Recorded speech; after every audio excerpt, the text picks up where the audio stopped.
Great, thank you, and thank you for having me here. I appreciate the invitation from Alec. My name is William Jacobson.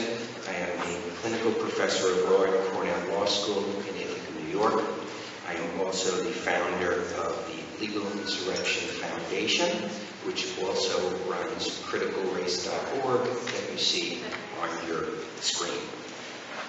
I only have 15 minutes today. I could talk about this subject for hours, and I have spoken about the subject for hours, and I am happy to appear before any legislative committees, testify as needed.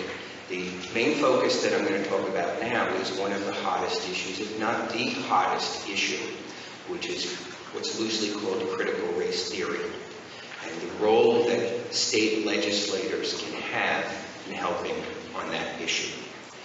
I'm speaking to a group, although I only have 15 minutes. In many ways, you are the most important group I've ever spoken to, because you can actually make a difference. You are really at the center of what this fight is about, and you can help change the trajectory of the country. Now, I know you probably thought you're coming to a meeting and you can talk about educational policy, not how you're going to save the nation, but I want to talk about how you can save the nation. The ideology of critical race theory puts at its core and its center that race is the most important thing in a student's life, that skin color is the most important thing in how their life is going to develop, and that it's an extremely pernicious ideology. If you wanted to think of a way to tear this country apart, it's hard to think of a way better than what they are doing. You are pitting students against each other based on skin color. You are pitting students against parents. There was that horrible incident that just happened where a little girl testified how at school they told her, don't tell your parents about what you're being taught. And she had testified before, I think, a school committee that made her uncomfortable because her mom told her that you can tell me anything. But at school, they were telling her not to tell about critical race theory. And if people have something to hide, there's usually a reason for that. It pits students against our economic system of capitalism. As a prior speaker just noted, it's not surprising that students have this rosy view of socialism and communism because their capitalism is demonized almost every day in classrooms across the country. It pits children against the concept of meritocracy, of working hard, that somehow showing your proof in math is somehow a symbol of white supremacy, which is absurd. There is not a single parent of any racial or ethnic group who does not want their children to actually learn math the proper way. It ultimately turns children against their own country. A lot of polling shows that the younger the person in this country, the less proud they are to be an American. The fight over critical race theory in education is a fight in many ways for our national survival, and you are on the front lines of that fight. The national alarm has been sounded. You've all heard about this. You're probably getting calls from people and unsolicited emails.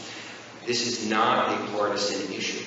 If you read what's written even in the mainstream media, Politico just had an article about how a lot of Democrat politicians are scared because their own constituents are very upset about this. So this is not a partisan issue, this is a parental rights issue. And this alarm is being sounded by parents and moms across the country, like Nicole Solis, who will be speaking right after I do in Rhode Island. Criticalrace.org to show you the interest. When we turned that live in early February, within 24 hours, we got 1 million views on the website. That's how powerful the interest in this subject is. So what I want to talk about is what role you as legislators can play. And what's most important is if you understand that this started in higher education, and our website, that map you see there, you can click on your state, you can click on your university, tracks for over 350 universities what the status is. Some have a lot of critical race theory programs, some have very few. But it has now migrated into K through 12. The questions we get most frequently are K through 12. And that's why you are so important, because government traditionally has a role in regulating K through 12 curriculum, unlike higher education curriculum. And that's why you're so important. What it's called, don't get into word games about, well, this is not critical race theory, that's a legal doctrine taught only in law schools. No. If they are centering race as the center of everything, then it is critical race theory. When I say centering race, I'm not talking about the union talking points. Oh, you don't want us to teach history. No. The history of slavery, the history of discrimination are all certainly appropriate topics and should be taught. And I don't know a single person pushing back against critical race theory who says you should not teach those things. If the curriculum, though, says that the United States is systemically and irredeemably racist, that it is baked into our system, then that's critical race theory, no matter what they call it. If they use shaming practices for children or for teachers based on the color of their skin, that's critical race theory, no matter how they dress it up. If they separate teachers and students into racial affinity groups, that is critical race theory, whether they call it that or not. And the question that we face and that you face is, will we allow this country to slide backwards into a time when race was the singular focus of society, to slide backwards into a society which viewed race as most important? Are we going to sacrifice the enormous gains of the American civil rights movement in order to re-racialize this society? And that's what it's about. One thing you have to understand, and that parents understand, is that the money and the power in society are backing this push for critical race theory. And that's, again, why you are so important, because you're in a position to push back against that. We've tracked this at the website, we've tracked this in our research at the Legal Insurrection Foundation. There are hundreds of millions of dollars flowing into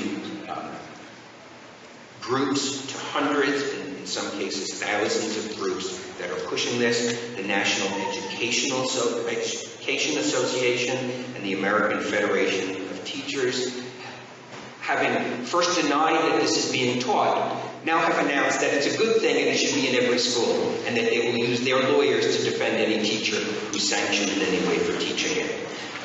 So what I want to talk about is what is in some of the things, and there's a brochure on your table that I prepared, but I want you to listen to me, not read the brochure, but you don't have to take notes because we gave you the notes, okay? And certainly I will be around after the session today to speak with anybody who has any questions. So the first thing you need to keep in mind, that this is a marathon, not a sprint. That the current state of education, particularly as regards race education, has been a couple of generations in the making. This did not just happen in 2020 and 2021. You have to go back to the early 80s, maybe earlier, some people would say earlier, but I view it as the early 80s when this began to happen. And so this has been a long time coming. What you can do is you can enable systems that will outlive your legislative session.